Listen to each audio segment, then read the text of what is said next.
munsi muno mulongofu okakasa kubanga ffenna twayonona. Kigambo kyekiwemula buli kigambo buli kintu Katonda kyeyakuteeka nakyo ku mubiri kyali tekiwemula. Lwaki mutaataganya enteekateeka za Katonda? Golowooza Katonda yali musiro okuwa byolina ku mubiri. Okimanyi ezo live ze mbeerako kubeerako n'abaana abato. Ekigambo ekiwemula Katonda kyataakutonda nakyo okwo kwegeziwaza kwansi na kuteekateeka kwansi n'abantu abatusookawo. Otegeera kati bw'otakkiriza kukyukakyuka kwansi ogenda kusigala mwana loogo. Otegeera tobulafa abaana baffe tubabikkulira ebintu bingi batambule n'okutambula kw'ensi. Ensi si mulaba eri omuntu. Katonda yagituweesa ddembe okugyeyagaliramu na byonna ebigirimu. Mukama bw'akuwummuza ng'owummula. So Katonda tiyawa limiti ku bantu, yabaga mweyagalire mu nsi. Otegeera oli wa ddembe kubita kunyumira mu nsi n'obireka n'ogenda n'ebikusanyusa. So ebyo oba mmwe gye muweerereza tebibeerayo. Naye nkakasa bulungi nti okimanyi bulungi ne mu kusoma kwo bazadde bo kuteeka mu fees. Okimanyi bulungi nti waliwo kye bayita parental guidance, nti obudde obw'ekiro buba budde bwa kiro, abantu boogera ebintu bye beeyagalira. For us we are enjoying. Me in my second chance nawona okufa am enjoying. So Epas twamulaba yeetondera abantu kwebyo Epas yeetonda wa ku social media ze mungeri ki nga yeetondera abantu kwebyo byonna bye mwayogedde ate ze bafaani bange bye baagala era baŋŋamba gwe kwoli kyusa ffe nga tukuta baŋŋamba awo lunnabe w'okutte ffe we tutegeera we twagala.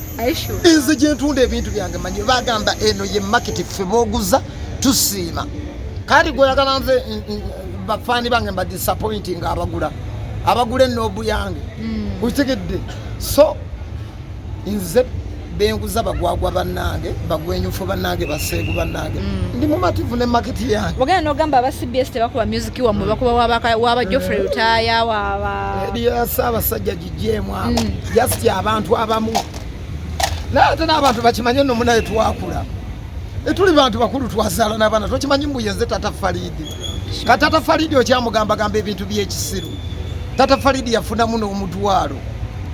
So omuntu omumanyira munaku gw'olina okumanyira neffe tuli bataata b'abaana tulina abaana nabo balina bakazi baffe gye baligolooza tebalina masimu balina iPhone 16 ng'alaba bbawambwa omulinnyira mbisoto bwoti oyagala mukazi wange ankyawe agambwe akayaye nakalabye ku ssimu kakuyiikiriza. Abantu tetugenda ku mbaga n'okuziika tetugenda baziika nga lwaki Justin Kampala yetugattagatta Kampala yetugattagatta tetwava nabo emasaka yuno tomulaba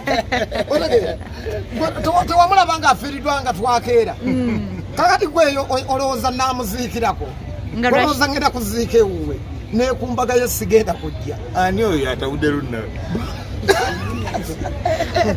Lunnawe baku bantu baleke gye tuvudde wala wano singa tewatabukira abantu ennyumba yali egenze yali ewedde goŋŋamba nti vaayo omumembwa. Mu Uganda waliwo olugero olugamba mbu asirise teyejjusa. Mu Uganda ya leero wejjusa asirise yejjusa olugero lwa mu Uganda ya leero ebintu asirise yejjusa ate abantu bafuna ssente.